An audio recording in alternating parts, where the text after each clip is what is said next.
Assalamualaikum warahmatullahi wabarakatuh.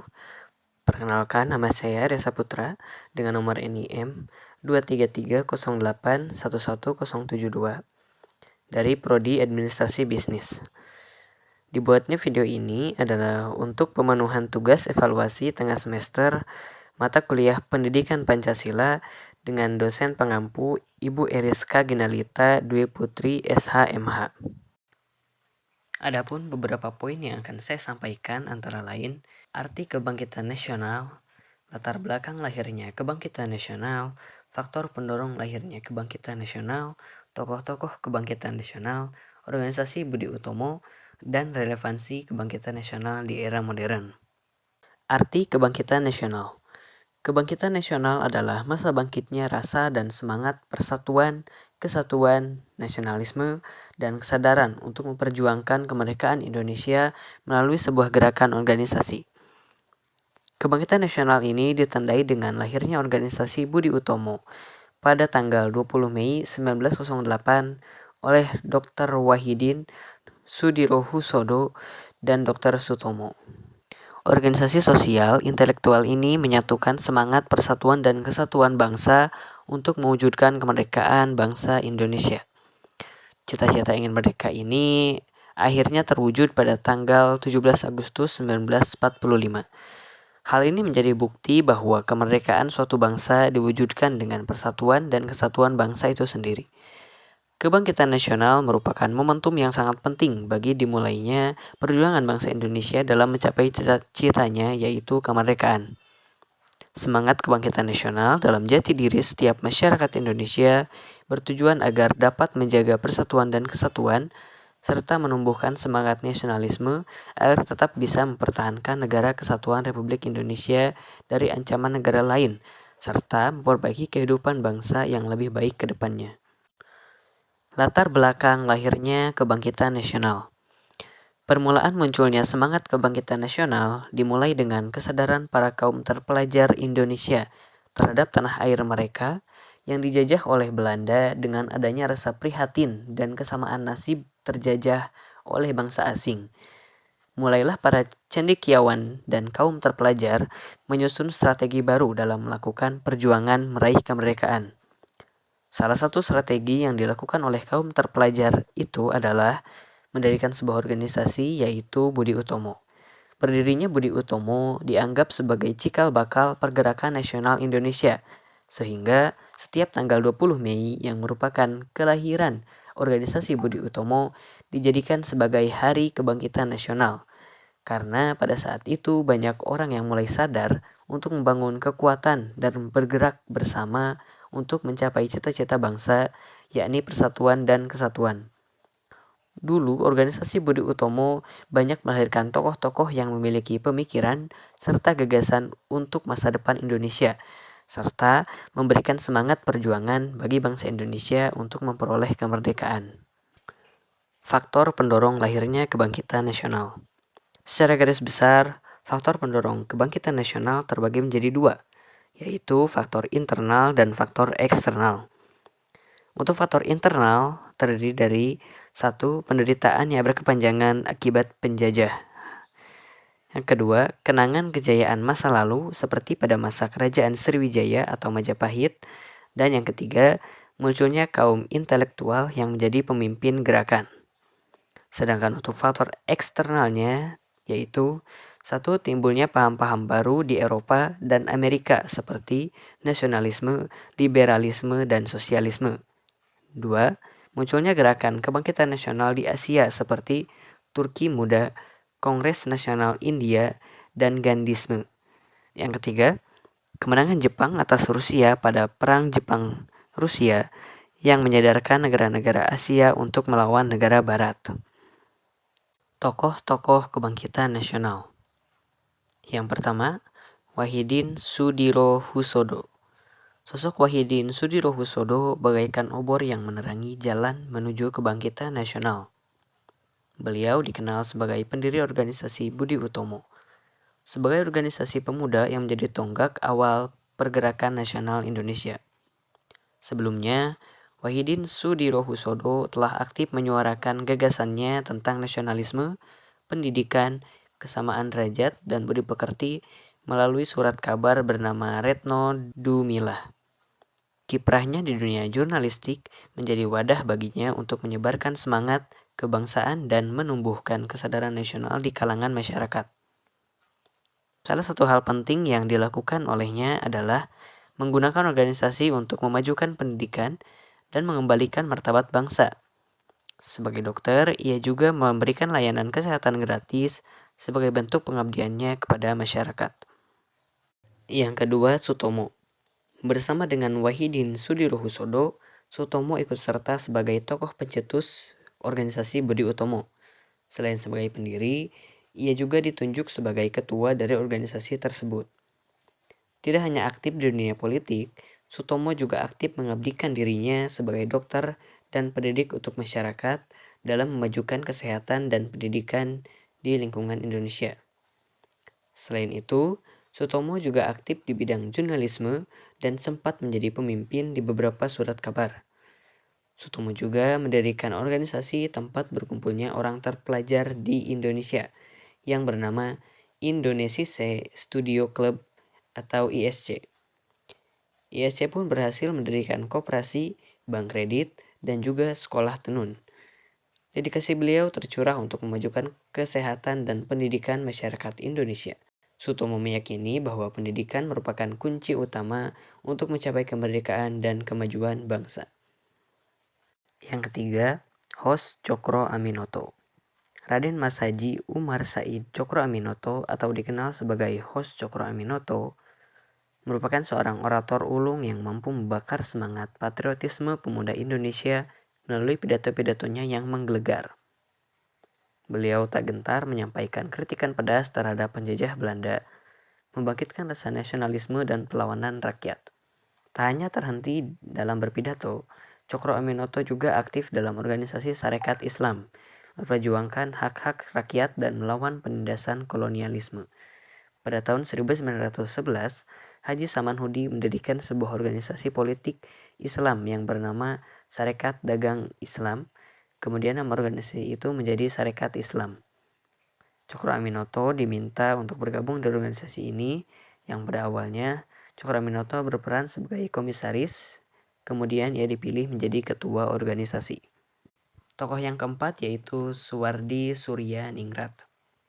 Suwardi Suryaningrat atau yang kemudian saat ini dikenal sebagai Ki Hajar Dewantara melalui karirnya di dunia wartawan pada berbagai surat kabar seperti Sediotomo, Midden Java, The Express, Utusan Hindia, dan lainnya.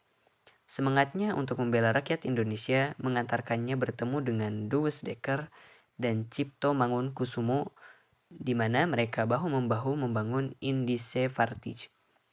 Kritik Ki Hajar Dewantara yang terkenal salah satunya adalah tulisan yang berjudul Als ik een Nederland was, yang artinya seandainya saya seorang Belanda.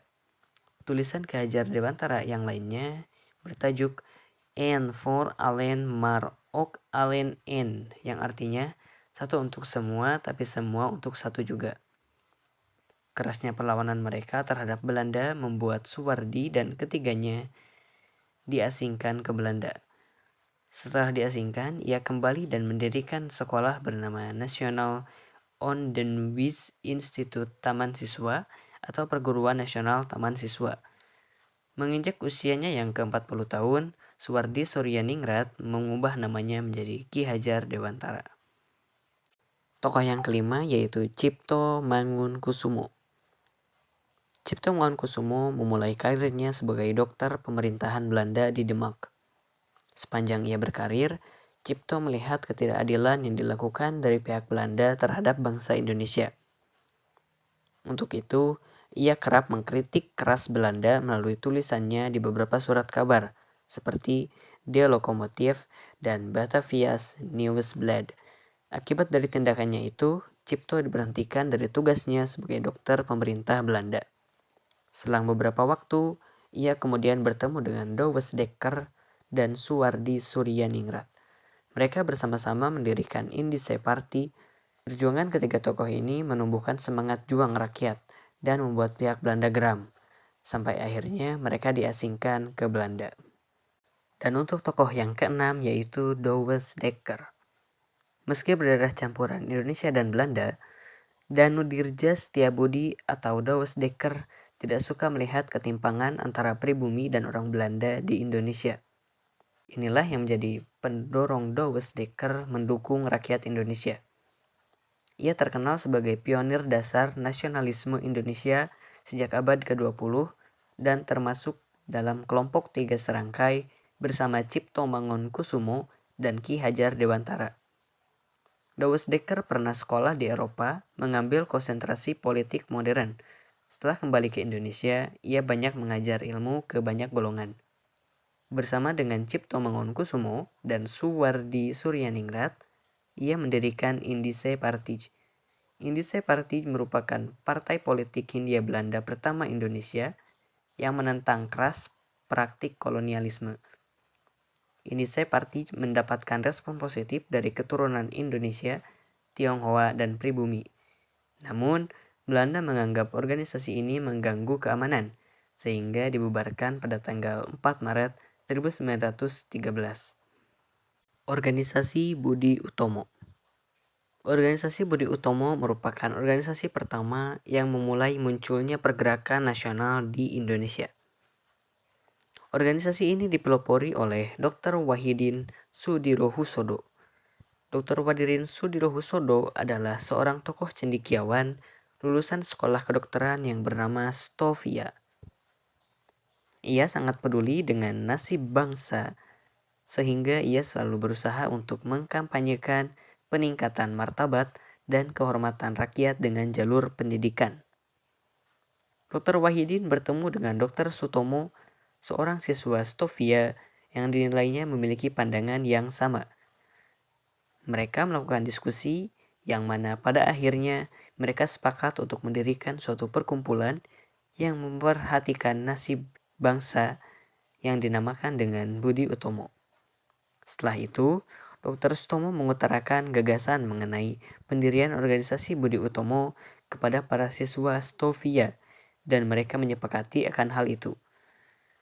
Dan pada akhirnya terbentuklah organisasi Budi Utomo pada tanggal 20 Mei tahun 1908 dan diketuai oleh Dr. Sutomo.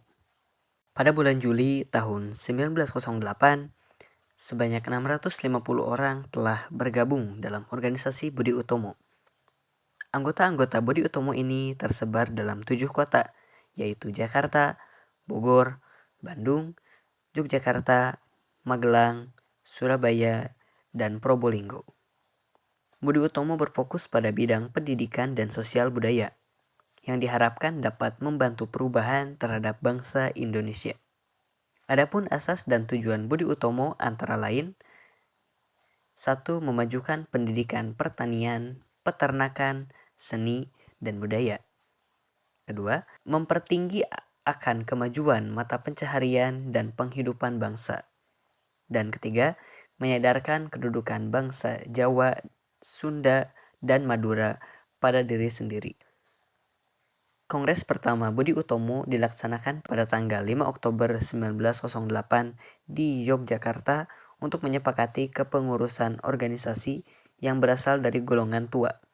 Hasil Kongres pertama Budi Utomo adalah: 1.